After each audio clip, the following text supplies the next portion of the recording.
Muy buenos días, mis estimados y estimadas estudiantes de nuestro curso Estadística 1. Hoy vamos a dar el puntapié inicial y vamos a comenzar a hablar de los conceptos estadísticos necesarios para sentar las bases de todo lo que vamos a trabajar más adelante. Así que no esperemos más y vamos con eso.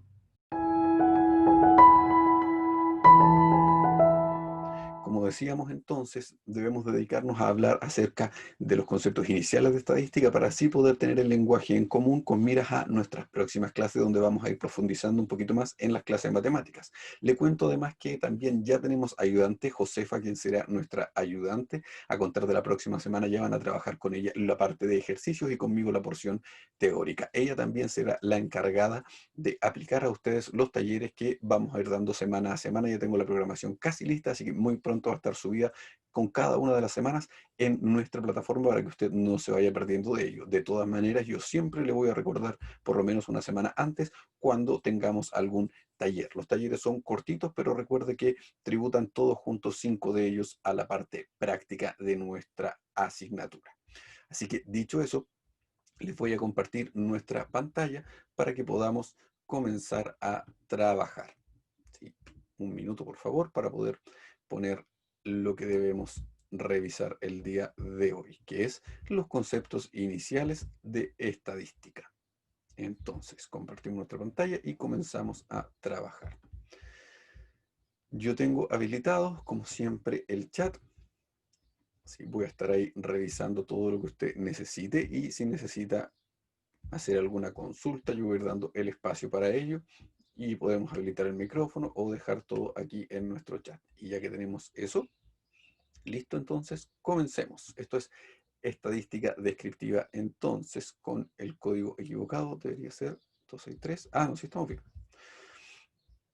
Entonces, lo que vamos a hablar es qué es la estadística. Pues la estadística, tal como dice ahí, es una ciencia, básicamente. Es una ciencia que toma datos, los analiza y a contar de esos datos entonces empieza a estudiar patrones dentro de esos datos y permite obtener conclusiones. Eso es lo importante, hacer proyecciones. Entonces, como dijimos, tenemos datos que recolectamos de alguna manera, esos datos los estudiamos y analizamos los patrones y a contar de ello entonces somos capaces de obtener ciertas conclusiones para esos datos.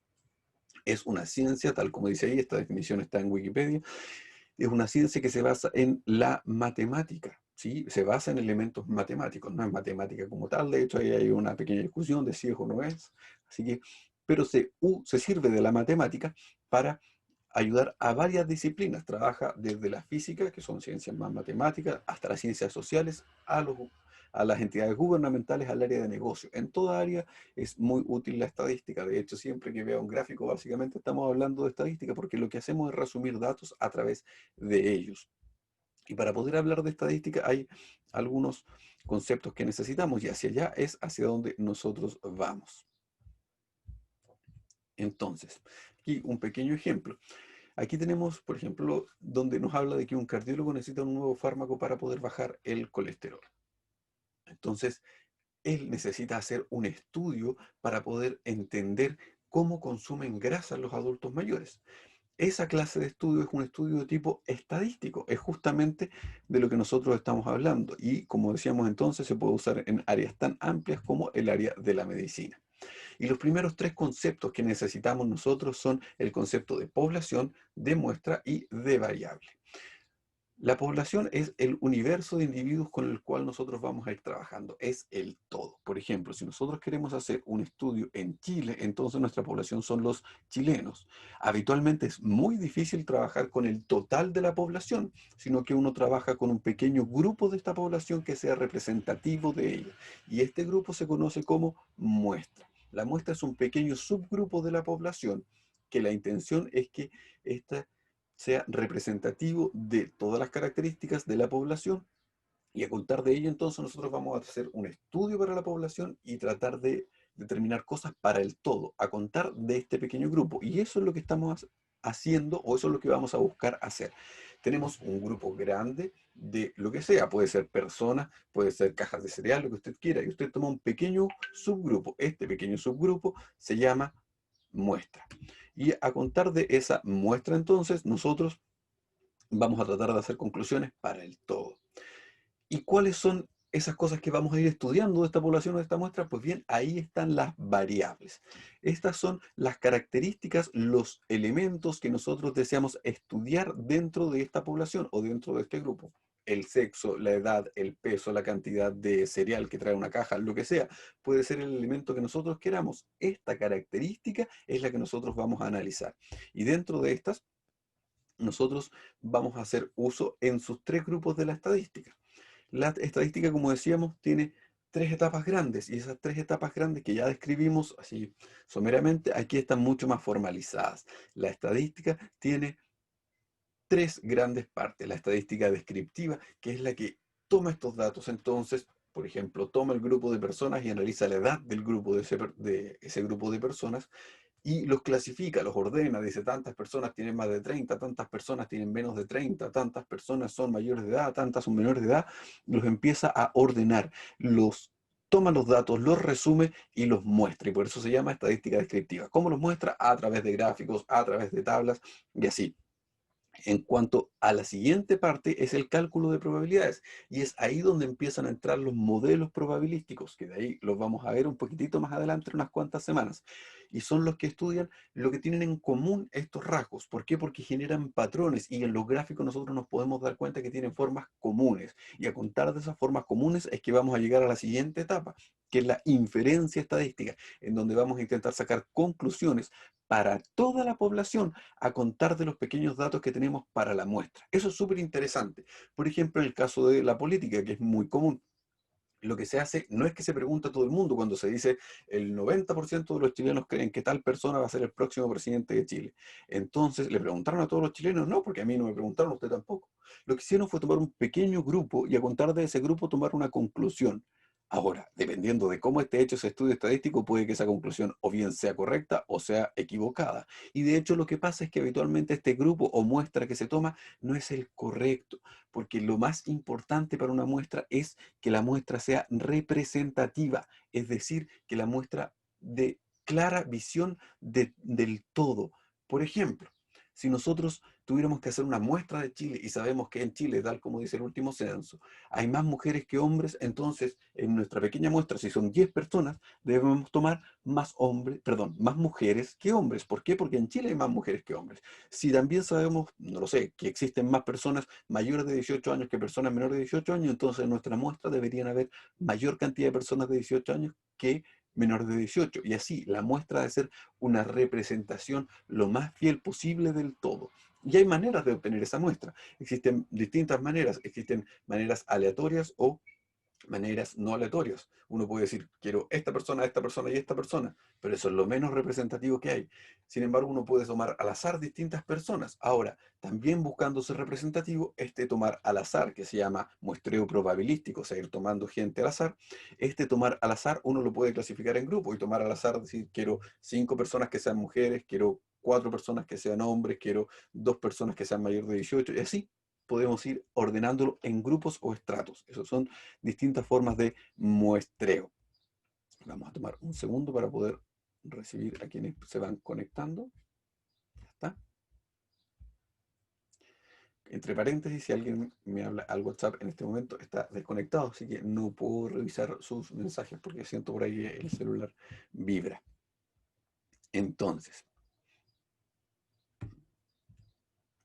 dentro de los tipos de variables o dentro de estos tipos de características que vamos a ir analizando, existen dos grandes grupos, las variables que son de tipo cuantitativas y las variables que son de tipo cualitativas. Las variables que son de tipo cuantitativas son las que no son números, sino que son características, tal como dice ahí el sexo, el color de ojo o lo que a usted se le ocurra.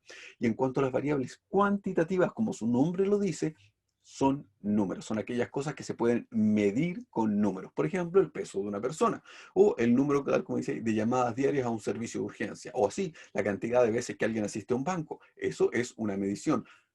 Pero dentro de esos dos grupos, además, hay subgrupos. Entre las variables que son de tipo cualitativas, existen las variables que son de tipo cualitativas nominales, es decir, son cualitativas que simplemente se nombran pero no tienen orden. Estas son, por ejemplo, hombre y mujer. Ninguno tiene un orden de prioridad por sobre otro. El color de ojos, azul, verde, café, ninguno está por sobre otro, ninguno es más importante que otro. Mientras que las que son cualitativas ordinales, como su nombre lo dice, poseen un orden. Es decir, poseen una jerarquía uno por sobre otro. Así, por ejemplo, tal como dice ahí, en el caso de un tratamiento médico puede ser en remisión, mejorado, estable o empeorado, donde obviamente en remisión sería lo más alto o lo mejor y empeorado sería el peor de los estados. Por ejemplo, también el nivel de estudios, ahí sin estudios, con estudios primarios, con estudios secundarios, si se da cuenta, vamos creciendo. Un ejemplo más simple todavía, oro, plata y bronce. Son características, son tres palabras, pero tienen un orden jerárquico, donde claramente el oro está en primer lugar y el bronce está en el tercero. Así también, cuando tenemos variables cuantitativas, es decir, las que se miden con números, las dividimos en dos tipos. Las cuantitativas que son discretas y las cuantitativas que son continuas. Discretas no son aquellas que se quedan calladas, un chiste matemático. Jaja. No, no, las discretas son aquellas que toman valores enteros. Por ejemplo, la cantidad de hijos que existen en una familia. Así, por ejemplo, uno no puede tener 2,5 hijos, o bien tiene 2 o tiene 3 hijos, o el número de cigarrillos que una persona se fuma por día. Pero hay otros números que se pueden medir con números. Por ejemplo, perdón, con números decimales. Por ejemplo, el peso. Uno puede pesar 45,2 kilos.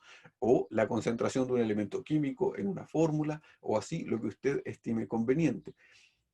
El dinero, por ejemplo, se puede usar con valores decimales, dependiendo de si estamos trabajando en UF, o se puede usar solo con valores enteros si es que estamos haciendo uso de nuestra unidad monetaria, el peso. Ahí está, por ejemplo.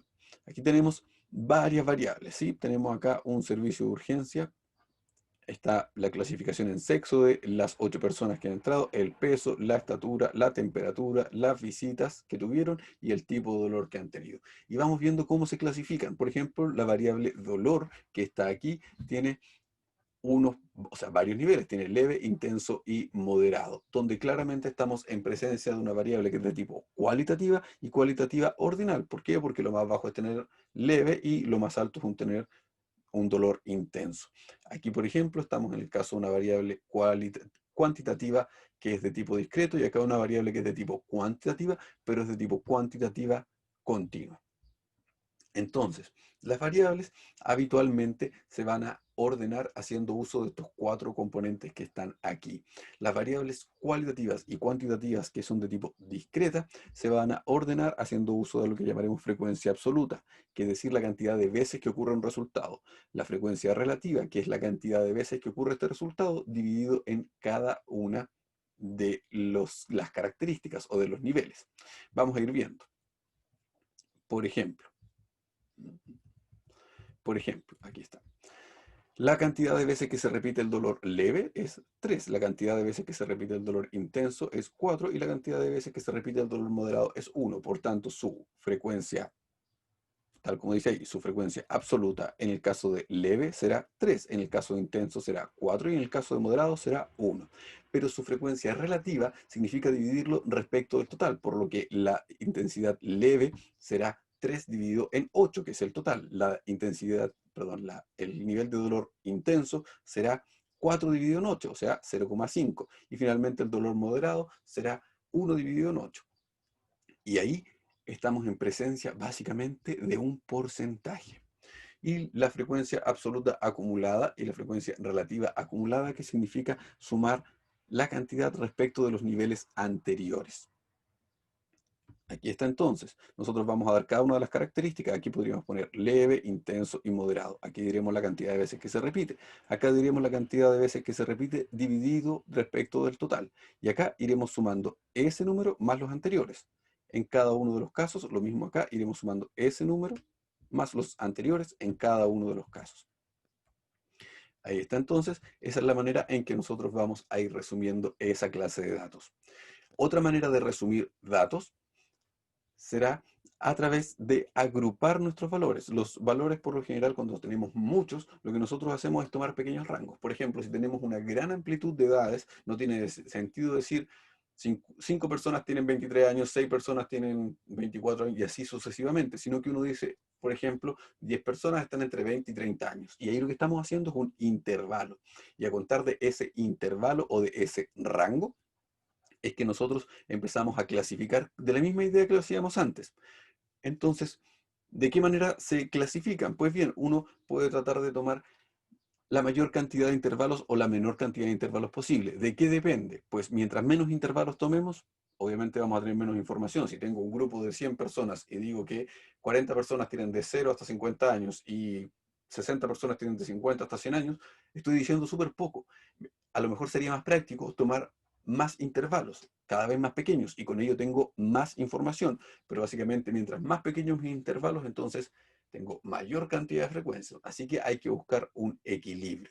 Tal como dice ahí, se suele tomar un número de intervalos lo más cercano a la raíz de n. ¿Y qué es n? La cantidad de individuos en la muestra. O sea, si tenemos 100 personas, su raíz es 10 y por tanto la cantidad de intervalos que uno más o menos debería tomar serían 10. ¿Cuánto es la amplitud del intervalo? La amplitud del intervalo es la diferencia entre la parte menor y mayor. Si decimos que tiene entre 20 y 30 años, ¿cuánto es la amplitud? 10 años. Y la intención es que todos los intervalos tengan más o menos la misma longitud. Así, por ejemplo, nosotros podemos empezar a generar distintos gráficos. Aquí hacemos una representación gráfica del que hablábamos, del dolor, donde aquí está la cantidad de personas que tienen dolor leve, dolor moderado y dolor intenso. Eso es conocido por ustedes, es un gráfico de barras. Existe otro gráfico, que es el gráfico de sectores, gráfico circular, gráfico de pizza, gráfico de torta, y hay distintos nombres.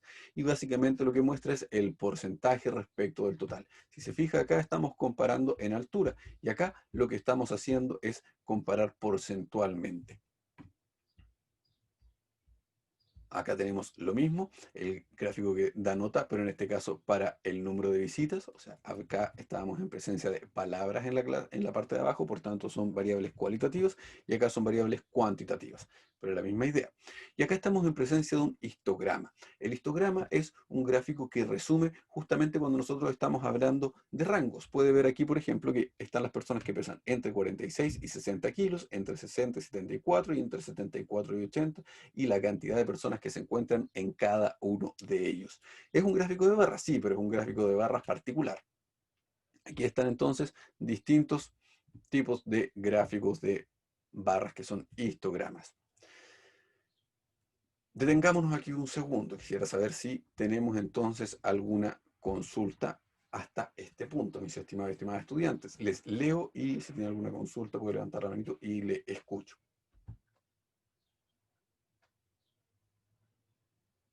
Si no tiene consultas, entonces por favor deje aquí el no. ¿Se acuerda que teníamos un símbolo por ahí que era el no? Con ese para poder saber que por lo menos la mayoría de ustedes no tiene consultas hasta ahora. Gracias, don Álvaro. Muy bien, se acordó cómo usarlo. Perfecto. Muy bien. Bien, mi estimado estudiante, entonces sigamos avanzando. Hay un compañero que tiene problemas para entrar. No aparece en la lista de disponibles para entrar. Si llega a conectarse, yo lo voy a recibir. Pero si no, no hay ningún problema porque recuerde que la clase siempre va a quedar grabada para que usted la pueda revisar después. Bien, avancemos entonces.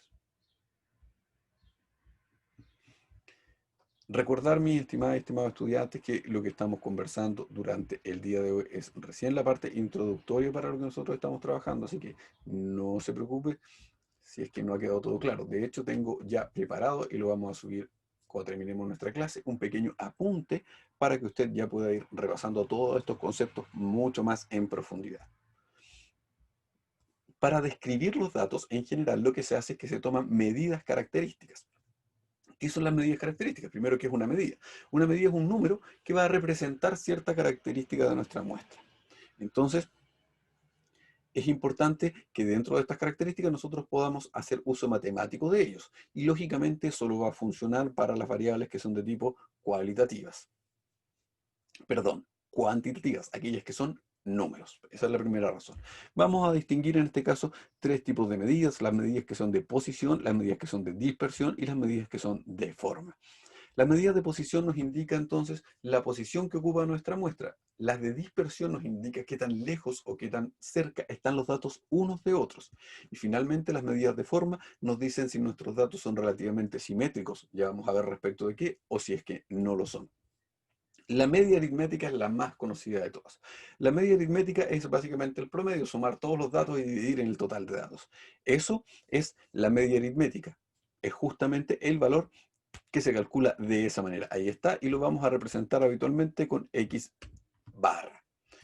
Tenemos la mediana, que también es una medida que espero usted conozca de algún lugar de su formación. La mediana es el valor que está justo al medio. Si usted ordena todos los datos, el que está justo al medio es el valor de la mediana. Y finalmente, la moda, como en el caso de la ropa, es el que más se repita. El valor que más se repite, ese es justamente el valor de la moda.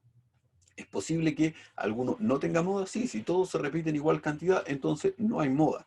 Y por el contrario, ¿es posible que exista más de una? Sí, también es posible que exista más de una. Si hay dos valores, por ejemplo, que son los que más se repiten, entonces existen dos modas y se conoce como multimodal. Es justamente el que tiene mayor frecuencia. El otro tipo de medida es el tipo de medida de posición llamado cuantiles. Los cuantiles son divisiones que agrupan igual cantidad de datos. Por ejemplo, si yo tengo 100 datos, entonces lo puedo dividir en cuartiles, que serían cuatro grupos de 25 datos cada uno, donde voy a tener el grupo más bajo, luego un grupo intermedio, luego otro grupo y finalmente uno más alto. O puedo dividirlo en 5, que serían los quintiles, y ahí tenemos 5 grupos, en este caso de 20 cada uno. O podría dividirlo en deciles, dividiendo en 10 grupos, y ahí puedo tener 10 grupos de 10 datos cada uno. Eso es justamente la división en cuantiles. Los cuantiles, si por ejemplo vamos a dividir en 4 grupos, son 3 valores, porque son el valor que corta aquí, el que corta aquí y el que corta aquí. O sea, tenemos 3 valores. Si son quintiles, tenemos 4 valores que son los que cortan. Existen muchos de ellos. Incluso existen los percentiles, que son aquellos que dividen en grupos de porcentajes. O sea, estamos dividiendo en 100 partes. Son 99 valores para poder dividir en exactamente 100 partes. ¿Y cuál es la gracia de los cuantiles? Pues que dividen en grupos con igual cantidad de datos. Esto es muy usado a la hora de entregar las becas, por ejemplo. En las becas ahora se está usando deciles. En mi época se usaban quintiles. Obviamente, mientras mayor cantidad de cuantiles usted tenga, mayor será la precisión para ubicar los datos. Así que de a poco se ha ido mejorando eso. Aquí, por ejemplo, en estos que están aquí, en estos gráficos, lo que nos interesa ver es más o menos dónde está la media, ¿sí? El valor medio de cada uno. Mire, en rojito, perdón, en rojito está el valor de la media. Acá podemos ver que más o menos la media está justo ahí. Acá, en cambio, la media está mucho más acá. Y acá, por ejemplo, la media está mucho más a la derecha. Acá la media está justo al medio y acá también. Y acá la media está por aquí. Y el otro valor que está en verde es el valor de la mediana. Y un detalle súper importante, si usted se fija, es que el rojo y el verde, o sea, la media y la mediana en general, están muy cerca uno de otro cuando los datos son más o menos simétricos. Se fija que respecto de la media, acá los datos son más o menos la misma forma hacia allá que hacia acá, y acá más o menos la misma forma hacia allá y hacia acá. Lo mismo ocurre ahí, pero acá no, acá tampoco y acá tampoco, y por eso están más separados. En la medida en que nuestros datos tengan una representación en el histograma que sea más simétrica, en ese caso la media y la mediana van a coincidir. Otra medida son las medidas de dispersión, ya habíamos hablado de ellas. Y la medida de dispersión, la primera y la más fácil es el rango recorrido, que es la diferencia entre el valor mínimo y el valor máximo. Eso es todos los valores que van a estar entre medio. Así que la diferencia entre el valor máximo y el valor mínimo se conoce como rango. Una de las principales características de esta medida de dispersión, y de hecho la que nosotros vamos a usar, es la varianza. Y la varianza corresponde a esta idea. Nosotros la vamos a designar habitualmente. Lo vamos a designar habitualmente como S al cuadrado. Y corresponde a que a cada uno de los datos restamos el valor de la media y lo elevamos al cuadrado. O sea, estamos viendo a qué distancia está de la media y la elevamos al cuadrado. Sumamos todos esos datos y los dividimos en n-1. O sea, lo que estamos viendo más o menos es cuál es en promedio la distancia de todos los datos al valor de la media. O sea, qué tan cerca o qué tan lejos están de la media. Eso es básicamente la varianza. Y de la mano de la varianza viene la desviación estándar o desviación típica. La desviación estándar o desviación típica es la raíz cuadrada de la varianza, y eso jamás lo debe olvidar. Son los dos que están relacionados. La varianza y la desviación estándar, hablar de uno es lo mismo que hablar del otro. Representan cosas distintas, pero si tiene uno, siempre puede calcular el otro. ¿Por qué? Porque la desviación estándar al cuadrado es la varianza y la raíz cuadrada de la varianza es la desviación estándar. Finalmente, existen otras medidas de dispersión como el que está aquí, que es el coeficiente de variación, que es básicamente un porcentaje. ¿Y qué es la gracia? Pues que permite comparar muestras de distintas cosas. Yo puedo comparar la dispersión de estos datos con la de estos otros datos, porque habitualmente estas cosas no son comparables. Y entonces, para poder compararlas, lo que nosotros necesitamos es un porcentaje. Y eso lo hacemos con el coeficiente de variación, que es calcular la división entre la desviación estándar y la media. Por último, una de las mejores maneras de poder resumir y comparar datos es el diagrama de cajas. El diagrama de cajas, conocido también como diagrama de bigotes, es un diagrama que va mostrando el resumen de datos. Y aquí, por ejemplo, en la parte del medio, ¿sí? Esa línea que está justo al medio, ¿sí? Es el cuartil Q2. O sea, el de los valores que dividían en 4 grupos iguales, el que está al medio, que es básicamente el valor de la mediana. Esa línea que está ahí es la mediana y esa línea que está ahí es la mediana. Esta línea que está acá es el primer cuartil y esta que está acá es el tercer cuartil. Y lo que tenemos entonces es que en todo este rango hay igual cantidad de datos que en ese rango, que en ese rango y que en ese rango. Lo mismo ocurre acá. En todo ese rango existe la misma cantidad de datos que en ese y que en ese y que en ese. La misma cantidad de personas si es que estuviéramos estudiando, como en este caso, personas. Entonces, mire lo que tenemos ahí. Tenemos los cuartiles y además tenemos el valor mínimo y el valor máximo y por tanto tenemos todo el rango. Y además tenemos una forma de observar la dispersión de datos. ¿Por qué? Porque si esta cajita que está al medio está más apretadita, entonces los datos están más juntos. Y si esa cajita está más dispersa, entonces los datos están más separados. Además nos muestra la dispersión. Y estos puntitos que están acá son puntitos que se salen absolutamente de la norma, conocidos como outliers. Y esos son los que están representados por ahí con ese asterisco. Entonces, si se fija, el diagrama de caja además nos permite comparar. Por ejemplo, aquí podemos ver que en el caso del sexo, que es mujeres y hombres, aquí dividido, podemos observar que el peso de los hombres es más alto que el peso de las mujeres, que la media del peso de los hombres está mucho más arriba que el de abajo, que el peso de los hombres está mucho más acotado, es mucho menos disperso respecto del peso de las mujeres. Como puede ver entonces, es muy útil a la hora de hacer comparaciones. Y pues bien, mis estimadas y estimados estudiantes, como puede ver, esos son los primeros conceptos que vamos a estar utilizando de estadística. Con ello entonces lo que estamos haciendo es sentar las bases de lo que vamos a ir conversando. Debemos profundizar un poquito más en las condiciones matemáticas de cada una de estas ideas, pero es de mi interés que usted ya maneje estos primeros elementos. Como le decía, mis estimadas y estimados estudiantes, dejaré en la plataforma un apunte en el que profundizamos muchísimo más respecto de esto, para que así podamos comenzar a trabajar mucho más hondo en lo que debemos hacer. El próximo día miércoles, es decir, mañana en nuestra clase, vamos a estar hablando un poquitito más acerca de todos estos primeros conceptos y ya la próxima semana nos vamos a introducir en la estadística descriptiva, pero bivariada, es decir, relacionando una variable con otra. Antes de que cerremos nuestra clase, me interesa saber si es que tiene usted alguna consulta. Por favor, si tiene alguna consulta, puede levantar la manito y dejar ahí. Sí, estimada Montserrat, también voy a subir el PPT. Si tiene alguna consulta, puede dejarla ahí en el chat o puede levantar la manito para habilitar su micrófono. De lo contrario, basta con que deje por ahí un no para saber que no tiene consultas. Muchas gracias, don Álvaro. Gracias, Camila. Bien, entonces, mi estimado y estimada estudiante, al parecer no tenemos muchas consultas. Para mí ha sido un agrado el poder compartir hoy el día con ustedes. Vamos a trabajar siempre de la misma forma, tratando de ser lo más sucintos con lo que estemos haciendo, así lo más resumido, pero que quede todo bastante claro. Entonces, nosotros nos encontramos mañana a las 9 de la mañana, no lo olvide, y yo me despido. Que estén muy bien. Chao, chao.